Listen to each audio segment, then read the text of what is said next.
Welcome back to Runeverse. I'm Andrew, and in this video I'm going to play the second of the 4 MetaZoo games I played against my friend Jamie, and I am playing with my water deck, on which I did a deck tech video, so check that out with the link in the description. And Jamie's playing a pre-constructed deck again. This time it is a light deck. So I can see I've got my life total set to 1,000 with 2 dice there, and we're doing a high roll. Okay, got my 7 cards ready. Alright, looks like I'm on the play. Looks like I'll probably lead with Water Auras, not any other openings here for this deck. Get to draw on the first turn, even as the first player in MetaZoo. And I will contract the Water Baby of Massacre Rock, which I've already preloaded onto the screen here, so you can see it's got only 10 life points, but it can attack for 30 or up to 50 damage. And again, we're playing with our current terrain effects, so we're playing with what is actually around us rather than the tournament rules. So we do have a river active, we do have a lake active, it is nighttime, we are in the suburbs, so all of that is in effect. Also, I had played a Mermaid Scales, but then decided not to play it. Jamie's taken his turn and played a Light Aura, and the reason I would hold the Mermaid Scales is if I don't have anything to immediately ramp into, I like to save them for torrential river turns, when I can play a lot of cheap or free things that are water pages and deal damage and bookmark free cards off of them. So I attacked for 50 and then contracted 2 more Water Babies, and so this is a very aggressive start, but with 1,000 life points in MetaZoo. Unless you have a lot of synergistic, tribal boost, it's hard to do a super aggressive start. Your opponent's still going to have turns to catch up. So Headless Nun. So it costs 2. It is a ghost, so I can't attack it, unfortunately. Can't attack it directly. Attacks for 20. And because it's nighttime, it has a 10 life point bonus, and it can turn beasties dark at the cost of her damaging herself. And that can be synergistic if you have effects that maybe pick on dark type beasties. So I think I've decided I'm going to leave that nun alone, and I'm just going to make a super aggressive play. Let's see how this plays out. So I'm attacking for 150 on turn 3, which is not terrible. I did go ahead and play that Mermaid Scales. I think I'm setting up for a turn. A little bit of a bigger turn. I'm going to contract the River of Time, which costs only 1 because of the active river that we are using, and it lets me take an extra turn. So I'm going to be hitting him for another 150 or more. Actually, yeah, the Manta comes down, and I've decided to use the Let's Fly ability of the Flying Manta Ray to kind of share half of its attack points with a friend. So instead of attacking for 120 immediately because of the fleet ability, the Manta can attack right away.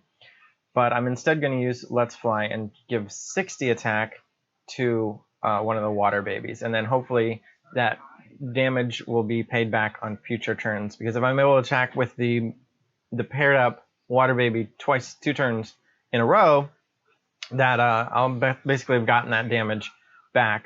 And like I said, because we're playing a 1,000 life point game, it can take a few turns to close it out, even if you have the advantage. So I'm hoping that buddying up will pay off in the long term. But if the mana dies on Jamie's immediate turn or in the turn after that, I will have actually lost damage or broken even. But here I'm going to kind of commit to it and pair them up. And that number 60 is half of the 120, and the reason it's 120 is filter the field deals 8, and because we're playing at night with a river active, those 2 side Terra bonuses, 4th wall effects, are adding 20 damage each. So there it is paired up. Attacking for 110, 210 total, and got Jamie down to 590 rather. And here I've told Jamie, you may now have another turn. He now gets to have his 3rd turn after I've played my 4th. So even though I did a lot of stuff, I'm not too far ahead. I mean, I'm definitely ahead. I'm definitely far ahead on life and on board, but those Water Babies are pretty easy to get rid of. Manta Ray is just 1 creature, doesn't really have any protections other than the flying ability. It does make it hard to attack. Alright, and speaking of the vulnerable Manta Ray, Jamie is contracting Banish, which is going to let him put it on the bottom of my spellbook. And he has the option of using the Nun's ability to make it a dark type, in which case the Banish will instead send it to my Afterlife. I think ultimately it's kind of irrelevant, but he does decide to do that. So the Nun's going to deal 20 damage to itself. So the Manta Ray becomes dark until end of turn, and Banish is going to send it into my Afterlife. So yeah, unfortunately my Manta Ray gamble did not pay off. I was setting up for future turns rather than just maximizing the damage in the given turn, and now the Manta Ray is gone. So that Banish goes to the cemetery. And there he's just representing the remaining life points as well as the damage with the 2 different dice. Alright, so I'm now awakening my pages. And let's see what I can do. Because now I've just got the 3 water babies, which the water babies of Massacre Rocks. I can attack for 150 more damage. But if I get any kind of interruptions on that, I'll be slowed down. So I think it'd be great if I had a Torrential River, another Water Aura, maybe another Mermaid Scales, another Water Baby. That would be a really good turn. Even just playing a Chessie, assuming it doesn't get destroyed immediately, would be great. Alright, so we do the 150 damage. I think that puts him at 440. And that's all I had for the turn. So my hand must not be very exciting, or I'm saving up till I have the key cards I need to play a good Torrential River. Not sure exactly. But yeah, I must not have a Chessie in hand. If I have a Torrential River, I must not have another Water Aura, because I really like to have that be one of the cards I play when I play Torrential River. Oh, and there he's got 2 Light Elementals. You can actually play 7 of these, which is kind of crazy, because it's such a strong engine card, and they work really well together as well. So you can use their Kaleidoscope ability to fatigue them and make a Beastie token, which is a Stained Glass token with 20 life points and 20 attack and fleet.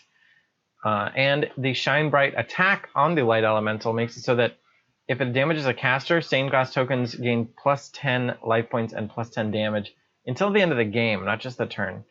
So it's an extremely strong card. Unfortunately, they do come into play fatigued, and so Jamie can't use their abilities yet. He really needs them to survive, and I think I'm not going to let that happen, because it looks like I do have my Torrential River. I decided to go in here and get started. Okay, so first off, Torrential River is going to do its initial 30 damage. I guess I'll pop that out. I haven't played it yet this game. So it deals 30 damage if there's a river active, and there is a river active, again, because we're just playing with our real-life effects. We don't have the Terra in play, but we're just playing what we were like in that situation at that time. So it gets you to deal 30 damage initially, and then Torrential River is going to set up its effect, which lasts until the end of the turn. Whenever I contract another water page, including an aura, it's going to deal 30 damage to something else, and I will get to bookmark a card. I do have the option of playing other copies of Torrential River for free, in which case they won't create a stacking effect. They will deal that initial 30 damage from having a river, and they will deal, it counts as a contracting water page, so I would get the 30 damage from the initial effect and get to draw. So I played a water aura, killed a light elemental. I played a water baby, killed the nun, and the initial 30 damage had killed one of the light elementals, and then I got to attack for my 100 damage from the 2 water babies that were around there. So it looks like I accidentally skipped something, sorry, which was when Jamie had the Headless Nun before, he did attack and kill one of the water babies, and I did get to draw off of that. So I was kind of confused. Why do I have 3 water babies when I thought I had 3 already? I played one this turn, that should have been my 4th one, but yeah, on Jamie's turn he had attacked with the nun. Oh, and now here's the Ghost Marshal. So this lets Jamie immediately search for a Silver Bullet and add it to his hand, and it lets Silver Bullets be played for free, and they have the Fleet ability, and they can be fatigued to destroy a beastie, which then sends the bullet to the afterlife. So also the Ghost Marshal is a ghost, so I can't attack it, and it has a 20 damage attack. If it's daytime, it would be 30 more, but we are not. And it looks like he does have the Silver Bullet, so let's pull that Silver Bullet up here. But yeah, he had been saving up a hand of Silver Bullets there, and the Ghost Marshal's ability is letting him just use them to kill all my water babies. I do get to draw off each one of them though, so I'm not really heartbroken about this particular play. So it looks like the normal Silver Bullet effect would be to basically send to the afterlife a dark or spirit type beastie, or just fatigue a beastie. But of course the Ghost Marshal's ability letting him just banish any type of beastie is making it extremely powerful, and plus of course the fleet on those bullets lets him use them all right away. Alright, so I got another Water Aura, number 5 here. And there's a Chessie. So, no Octopus, but that's a good amount of damage. Just a kind of fair amount of damage, a fair Chessie.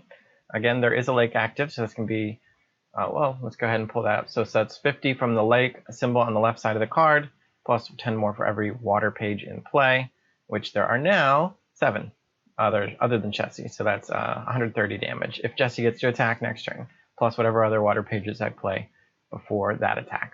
Okay, looks like Jamie's drawn a Headless Nun, which he's showing to the camera there. But he kind of unloaded his chamber with all those bullets on the previous turn. So now he's wanting to kill Chessie, but he knows that if he attacks with a Ghost Marshal, it's going to put a little bit of damage onto Chessie, but then Chessie gets to fire back with its full brunt of damage. So he might just kill the Water Baby or attack me directly. Looks like the Water Baby's dead, but again, I get to draw a new card. So the Water Babies are really nice. They present a really good threat, and if they are taken off the board, I get to redraw, which helps me find my combo pieces for things like Chessies, Octopuses, and Torrential Rivers. So here I guess I don't have an Octopus in my hand, otherwise I would want to play it, so I'm just attacking for 130, putting him down to 210, and I'm playing Flood the Earth to take out the Ghost Marshal and the Nun, to really limit Jamie's options before I kill him on the last few turns here. There they go. And I can't contract anything else even if I had it because of the Flood the Earth's effect. It says specifically, destroys all non-water pages, but you can't, it has to be the only card you contract this turn. So I'm going to bookmark and draw 2 to see if I can get some more water pages, get some more damage on the field. And there's the Octopus. Okay, so that's going to bring out 8 tentacles, which will then count, and they all have fleet, so that not only do they get to attack for 160, but they all power up the Chessie, and Chessie's now doing an additional 160 damage. So we're talking about over 300 damage here. Looks like that's 400 damage. So thanks for watching. Got to see the Octopus and Chessie combo in action as I close out the game there. Got the early Rushing River just to kind of push an aggro strategy. It didn't necessarily pay off directly, but it did put me a turn ahead, which is nice. And then the Flying Manta didn't really get to do too much before it got banished.